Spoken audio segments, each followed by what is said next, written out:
The Noah's Ark analogy is a good one because there's a storm coming. All this debt is going to lead to what excessive debt inevitably leads to, which is a gigantic financial crisis, along with political crises that normally come with financial crises. So we can't stop that. The storm is coming. But there's a lot that we can do as individuals and as families and as communities to manage it and to come through it in good shape. This is Kaiser Johnson with Liberty and Finance, and this is the Miles Franklin Weekly Special for September 25th through October 2nd, 2023, while supplies last. This week we feature two different specials, fractional eagles and British sovereigns. We have 1 10th-ounce gold eagles at $39.99 over melt and 1 1/4-ounce gold eagles at $59.99 over melt. We also have King George British sovereigns at just $49.99 over melt. First, the Gold Eagle was released in 1986 and has been one of the most popular gold bullion coins in the world, providing incredible recognizability and investor trust. The 1 10th-ounce and 1 1/4-ounce eagles are additionally sought after for their high degree of flexibility and liquidity. Like the 1-ounce eagle, the 1/10 and 1 1/4-ounce eagles are 22-karat gold strengthened with copper. They're 1/10 and 1/4 of a troy ounce respectively, and come in tubes and boxes at quantity. The 1 10th-ounce gold eagle is just $39.99 over melt, and the 1/4-ounce gold eagle is just $59.99 over melt while supplies last. They're also IRA eligible. Next, the King George British Sovereign is one of the best-known historical coins around. The British Sovereign contains 0.2354 troy ounces of gold and was first minted in the 1400s. The King George Sovereigns continue this tradition between the years of 1911 to 1932 and are prized for their fractional weight and their historical merit. They are priced at $49.99 over melt with a minimum purchase of 2 sovereigns. To order our specials or any of the many other options we have available, call us at 1-888-81-LIBERTY. That's 1-888-815-4237. We're available after hours and on weekends, and we look forward to speaking with you.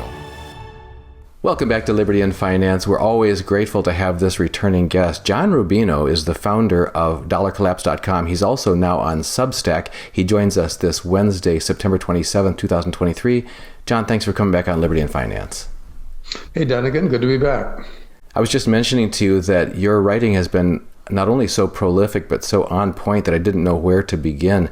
And you suggested we start by talking about the similarities, the eerie and concerning similarities between the current environment, financially and otherwise, in which we find ourselves versus the 1970s, and why our viewers need to be aware of the parallels at their own peril if they aren't aware of them, because we can certainly find ourselves in a world of hurt if we're positioned wrongly for a time like we had in the 70s. Can you talk to us about what it is about our current environment that reminds you so strikingly of the 1970s and why you think people should be paying closer attention to that?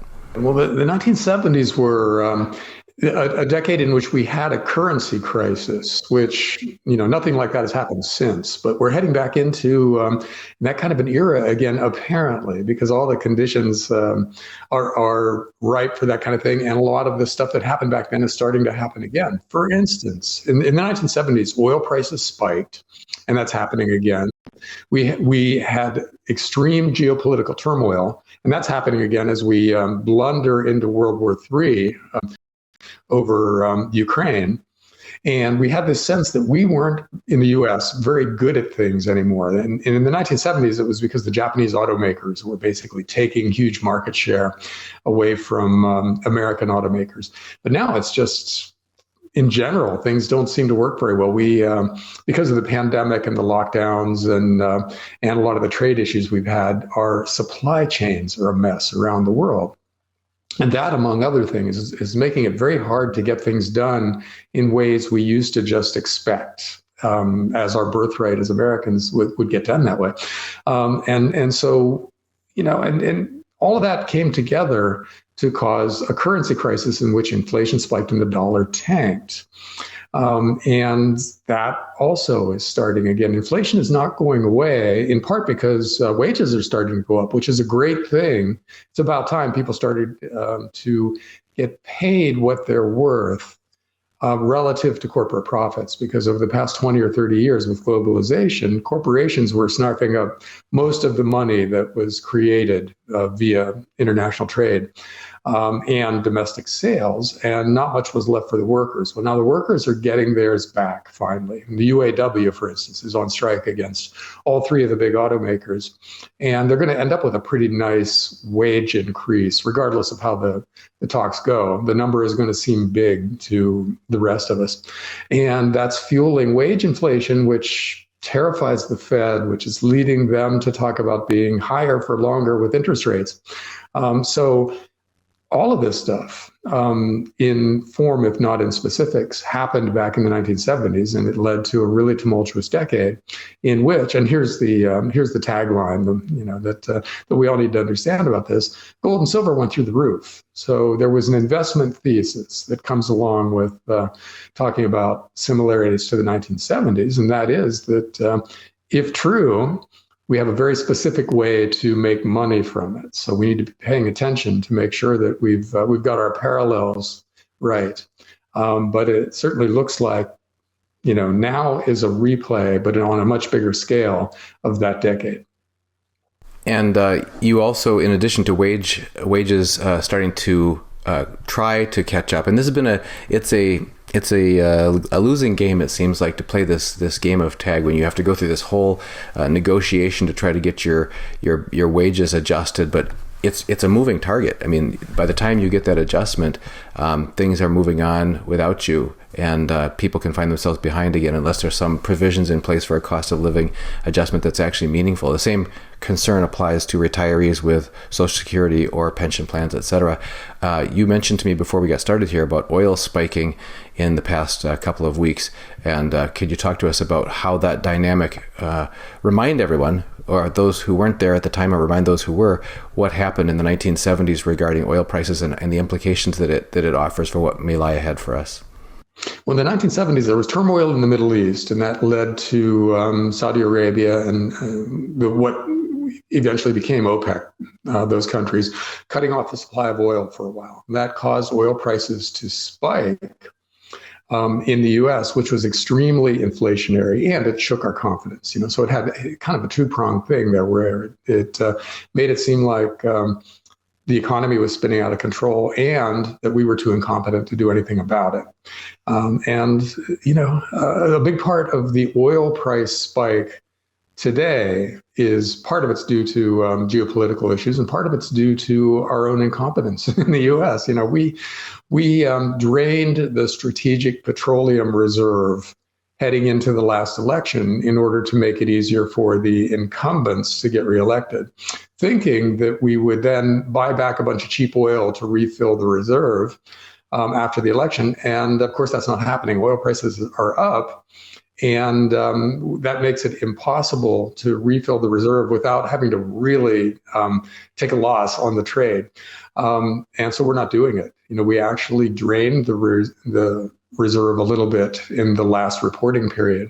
And that means we don't have a cushion if oil prices were to spike. For instance, if something happened to Saudi Arabian supply, let's say, which is completely possible going forward because they're now part of the BRICS coalition, which is basically an anti-dollar economic and finance coalition out there. So we don't have Saudi Arabia automatically at our back in terms of oil prices anymore. So let's say oil spikes.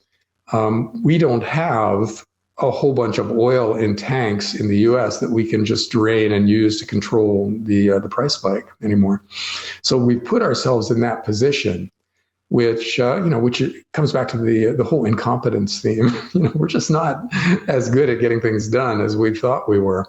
And another thing that happened that's not really directly related to this, but plays into the whole we're not so smart anymore, is that thing with the fighter jet, that a pilot just he parachuted out of it. He just ejected, and the plane kept on going. It went like 80 some more miles before it crashed. So, nobody knows the details of this yet. They haven't been reported, but it makes us look incompetent. That was an extremely expensive fighter jet, and somehow we just allowed the thing to crash. So stuff like that is becoming more and more common, and it's shaking the confidence of Americans in our ability to manage the world and our domestic economy. And see, that all feeds back into the dollar, because if you lose faith in the system, well, the biggest part of the system is the part that manages the currency. And if you don't trust them anymore,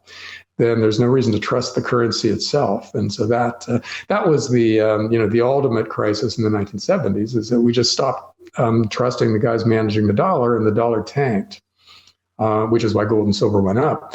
And again, we're creating the conditions for something like that again, not in the absolute specifics, but in the general sense that we're just not good at handling stuff anymore.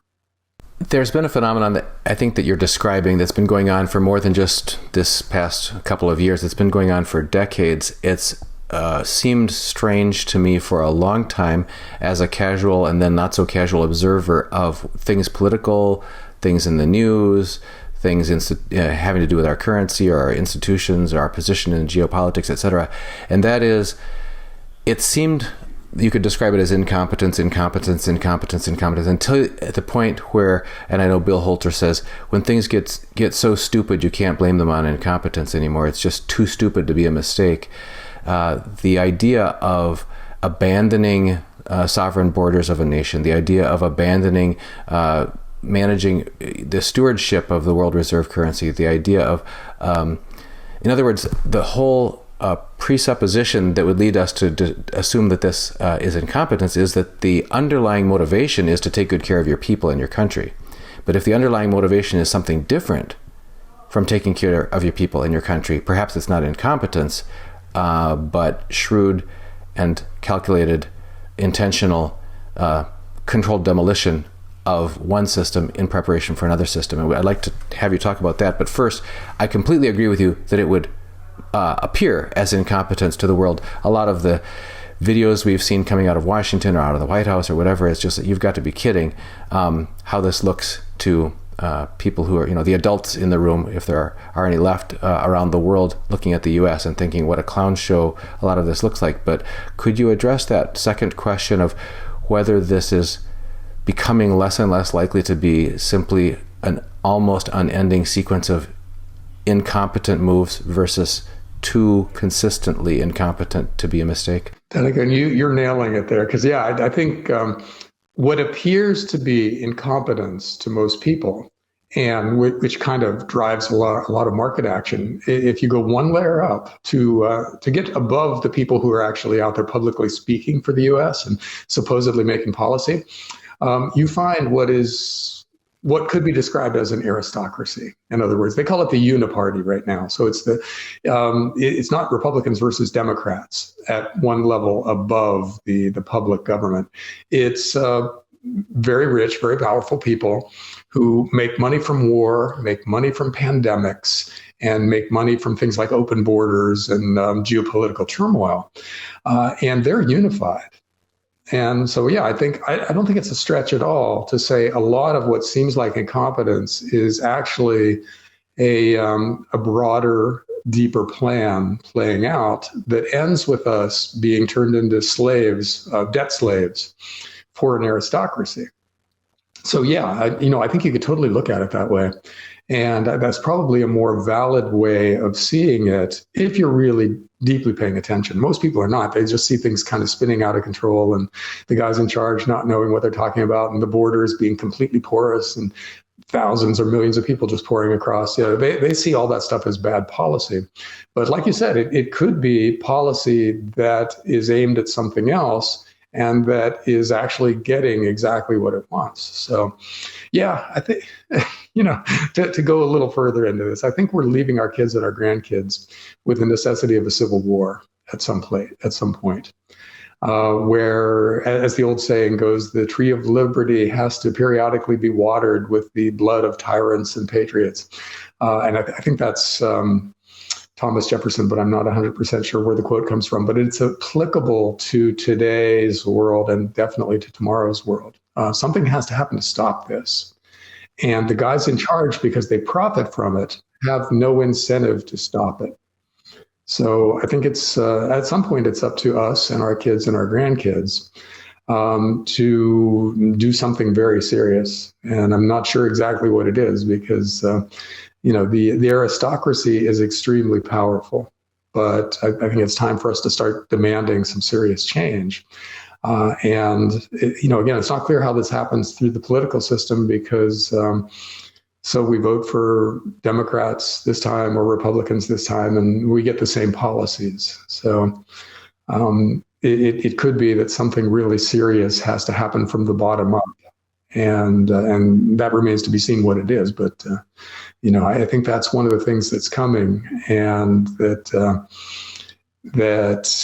is, it'll be a very big deal. This is a very historic moment coming, and I'm not completely sure how it plays out, but I think it has to play out for, our old idea of the United States, which is a country of limited government and individual freedom. For that to be restored, something very serious has to happen.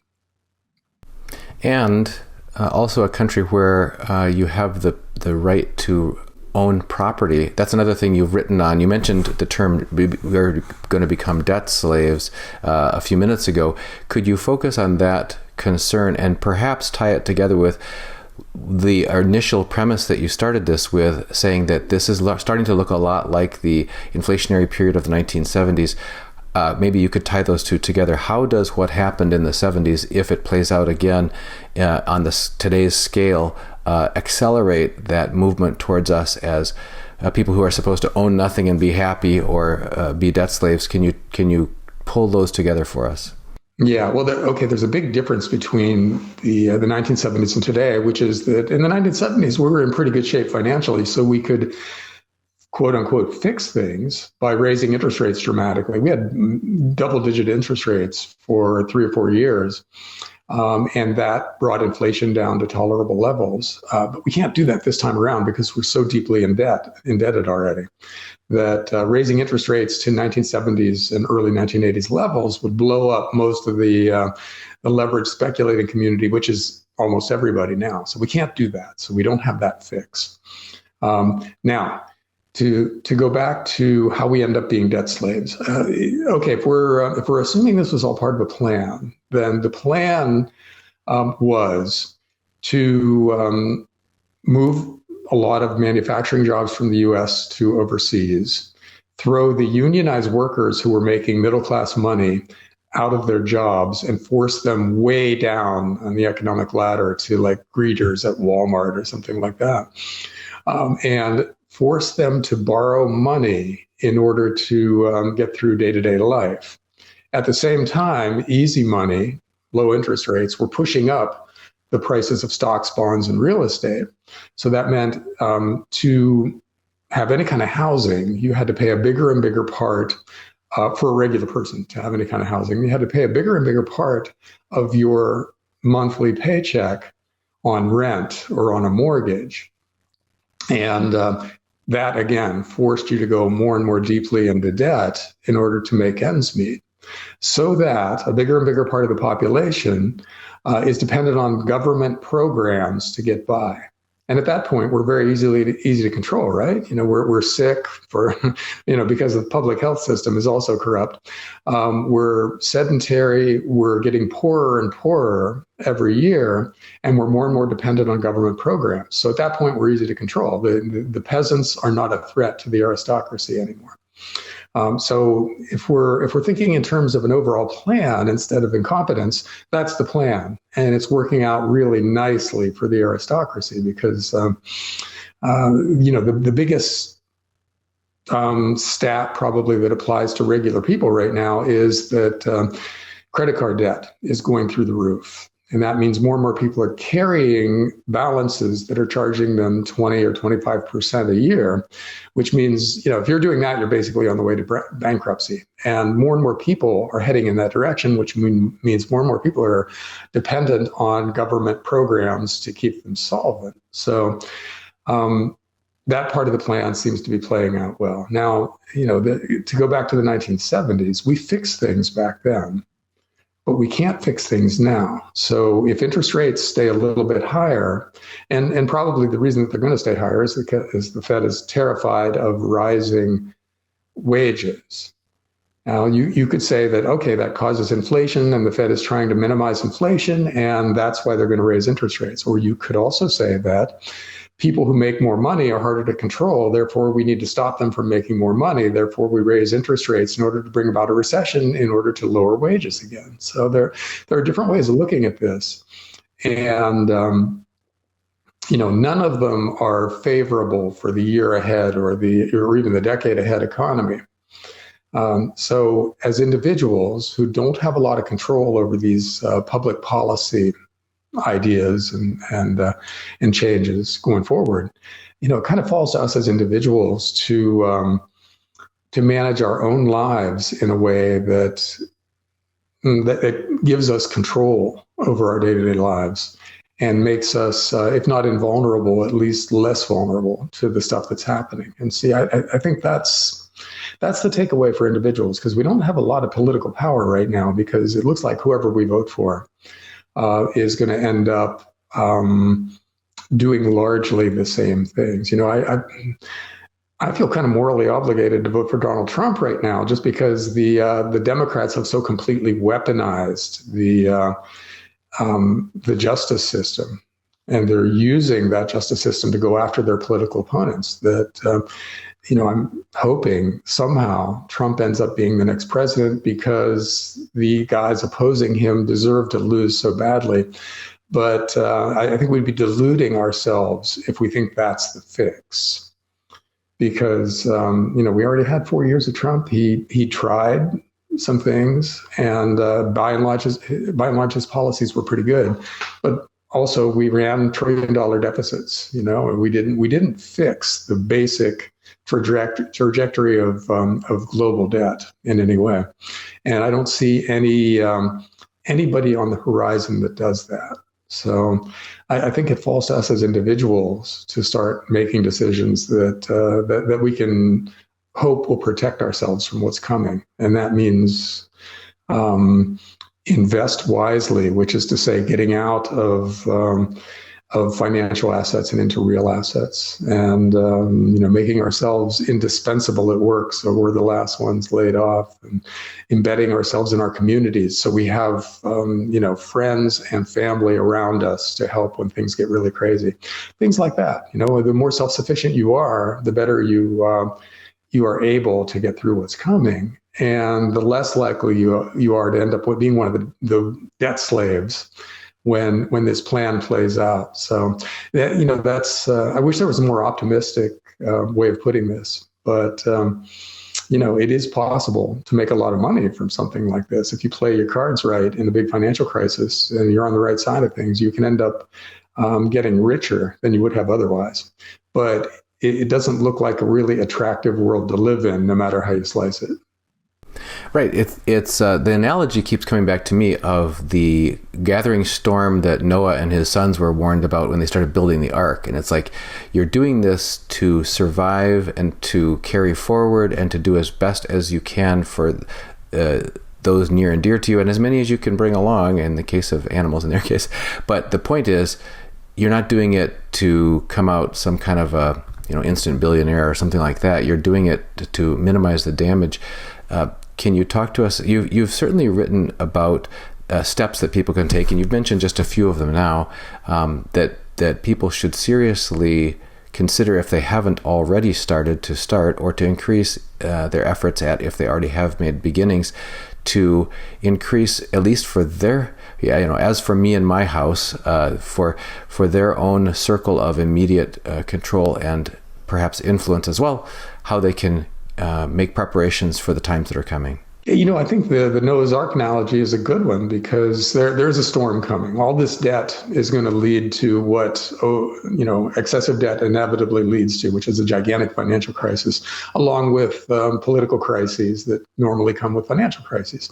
So we can't stop that. The storm is coming, but there's a lot that we can do as individuals and as families and as communities to manage it and to come through it in good shape. And that's a lot of what I focus on my Substack, is actionable stuff that you can do as an individual to protect yourself from what's coming. And a lot of it is investing, but a lot of it is things you do personally, like managing your own health. is probably that might even be bigger than the financial side of these prescriptions, because if you're sick, you're largely helpless no matter what's happening, right? And if you're healthy, you have agency. There are still things you can do to control your own destiny. So the biggest thing you should be doing is not allow a corrupt public health system to make you sedentary, fat, lazy, chronically ill, and dependent on pharmaceuticals to manage your day-to-day life. And there are, at every stage of the process, there are things you can do to get healthier. And the government won't tell you what those things are, by and large. So you have to go to kind of alternate sources of information, but they're out there. And so I have a series there called Health Prepping, which is basically preparing for hard times by getting healthier and stronger. And so that's one aspect of it. But there's a lot of things like that. Privacy is another one where our privacy is being eroded little by little. And that's going to be used as a weapon to control us at some point. If they know everything about us, see everything we're doing, wherever we are, et cetera, then we're much easier to control. But there are also things you can do to make yourself invisible. So I've got a series called Becoming Invisible. And, that's there's a lot of technical aspects of that. So I'm learning as I go along, writing about this stuff. But there are things you can do to make, for instance, your phone not just this beacon that's signaling to the government where you are and what you're doing every moment of the day. And there's ways to make your money less transparent to the authorities, and your communications, et cetera, et cetera. There's a lot of things you can do, and we should all be looking at those things too, because the ultimate goal should be to be uncontrollable, right? And if you're healthy and you're largely invisible, you're much less easily controlled than the average person is going to be going forward. So there's a lot you can do. And it falls under the general heading of prepping. And it turns out that the preppers were right about a lot of things. That's the lifestyle we should all be aspiring to right now. The things that those guys were always doing, becoming food self-sufficient and staying healthy and investing correctly for the erosion and the eventual destruction of the currency. All of that are things we should be doing. And most of them are things that the preppers were doing all along. So those guys have a nice head start on the rest of us. One of the things you focused on there was health, and I think you're right on target, not only from a capability standpoint. If you don't have your health, how are you going to do any of the other things that were on your to-do list and assert yourself and your rights and all that sort of thing? But it also ties back to the economic side of things, because as we've managed to reduce our tax burden by moving to a low tax state, reduce our monthly budget by having a lower cost housing option currently, and so on, we're realizing we've had a couple of negative adverse events happen in our health, and our monthly budget is dominated by health costs now rather than some of these other things. And the other thing about health that ties right back into what we were talking about before is you could look at it as incompetence of the American health system, or you can say, no, they are achieving exactly what their goals are. Their goals are just not a healthful public, because you turn on the television and you see, okay, evidently all of the mass media is owned by by big pharma, because that's who's paying for all the ads. And what they show in the ads is these people that are really unhappy. But then the moment that they take an expensive patented pharmaceutical, they all start moving in slow motion. And despite the list of horrific side effects that are going to happen, they're all very, very happy for the last 2/3 of the ad. So it's clear that all you need is the next drug, the next drug, the next drug at huge high costs. And to reach happiness is what the propaganda is that we're being faced with. And your suggested solution to that is to unplug from that mainstream message and instead uncover non-mainstream alternatives. My wife led our family in that regards. She's been referred to as the super prepper wife with an apothecary in the kitchen with all of her herbal remedies for all of our things, and she gave birth to all 5 of our children. The last 2 are at home with midwives and that sort of thing. So there's a lot of things people can do to opt out of the sickness care system and actually make sure that they're working on wellness and well-being along the way to support all the other things besides unplugging from the financial trap that often puts people in.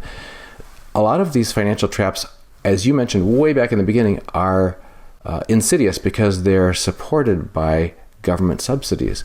Oh, well, Medicare will take care of this stuff, or my insurance will take care of this stuff. And that becomes a trap too, when we expect the government to pay for all these things, because the system seems quite capable and actually desirous of growing up and living on its own, this unhealthy relationship between government and business. And people aren't really needed for that. We're not needed. The patients really aren't needed. It's happy to continue persisting on its own. Can you address your concerns that you've shared about the system exists for its own sake, and rather than for the sake of the people? I think the best framework for understanding every aspect of today's world is follow the money. So look at who gets rich from a given set of public policy trends or personal trends or whatever, and then it makes a lot more sense. For instance, the food industry, which has captured the regulators in the U.S., sells us really unhealthy, quote unquote, food. So it makes us sick and it makes us sedentary, and gives us a lot of chronic health problems. We then go to the doctor, and the pharmaceutical company, via its ownership of the public health system, sells us a bunch of drugs to manage the symptoms of our chronic health programs or problems. And so, who makes money? Big food, and then big pharma. And that's just and then both of them then rebate some of that money that they're making back to the politicians who designed the government policies that led to the problem in the first place. So you got this circular thing going in which parts of the aristocracy are feeding off of the peasants, basically.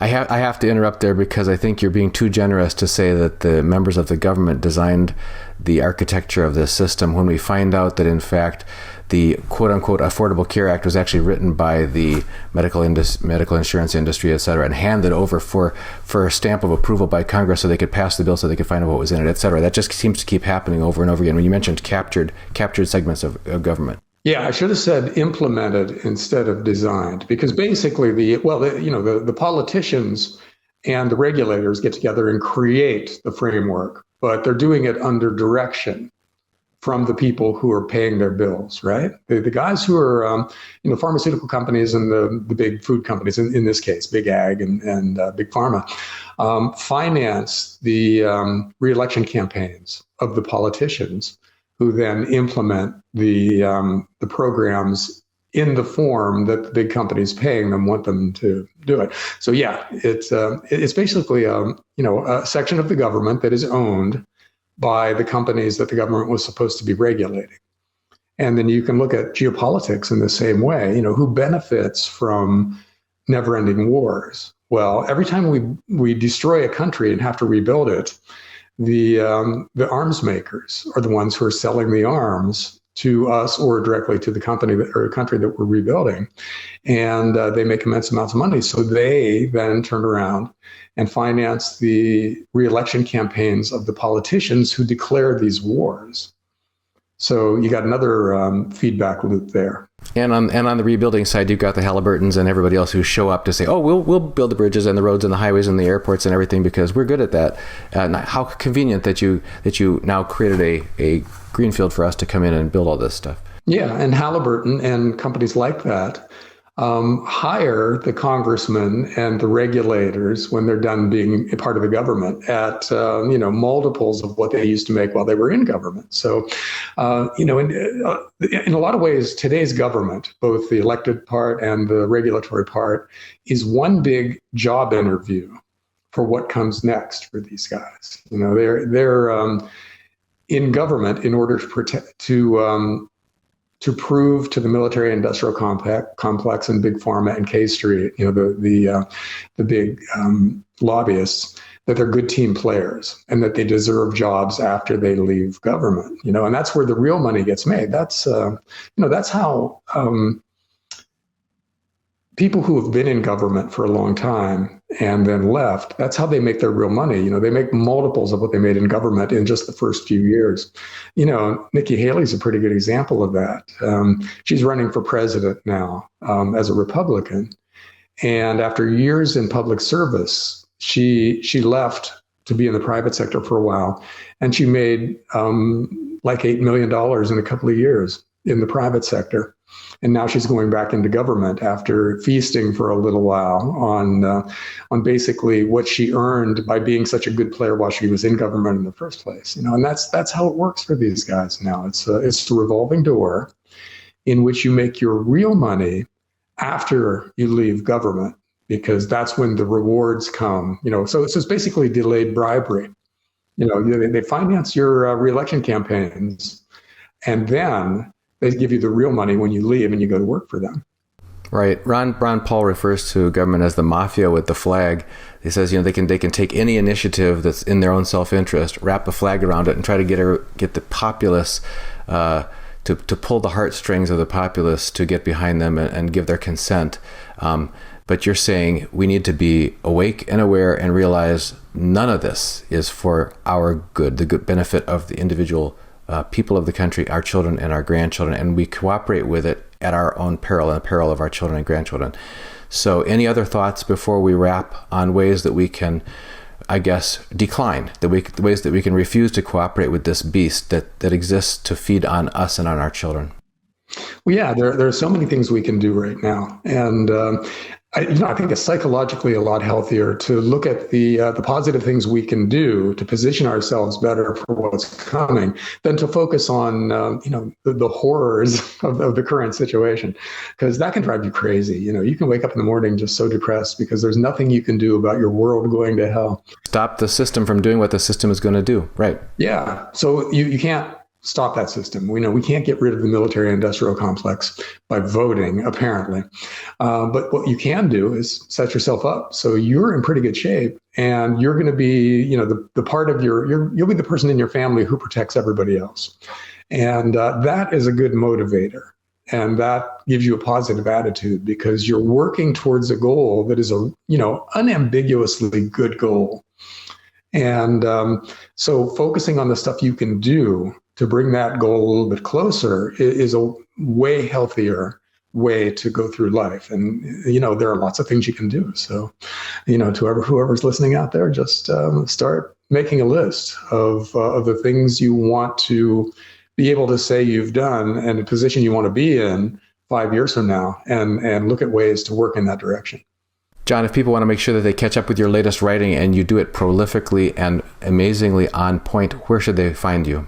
I'm at rubino.substack.com. And yeah, most of the writing I'm doing now is actionable stuff. So I'm covering the things we can be doing to get ready for what's coming. We've been so grateful for your presence here over the years, John, and it's going to be necessary for us to keep trying to have you back on here as things get ever more dystopic, to remind us that we need to focus our energies on our own health, well-being, that of our children, grandchildren, our families, and be the ones who are able to protect and provide for our families, because it's not going to come from the cavalry or the tooth fairy or anywhere else outside. It's going to come from our well-placed and well-directed efforts, and honoring the intrinsic and God-given rights and privileges that we have as free people, and upholding that. And we're just grateful for your presence here again on Liberty and Finance. Thanks, Dadigan. Talk to you soon. Miles Franklin Precious Metals is one of America's oldest and most trusted bullion dealers.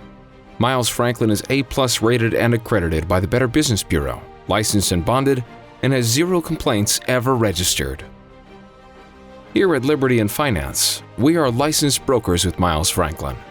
To order, simply call us, discuss your needs, and we can let you know our live inventory, prices, and availability, and lock in your order over the phone. Once your order is locked, the price is held for you regardless of market fluctuations, and the metals are reserved for you awaiting your settled payment. Within 1 business day of ordering, you will receive an email invoice detailing the order and payment instructions. Miles Franklin accepts payments by bank wire, ACH or electronic check, money order, check mailed priority mail, and cryptocurrency. The fastest forms of payment are bank wire and cryptocurrency. Upon settled payment, metals will ship out within 3 to 5 business days.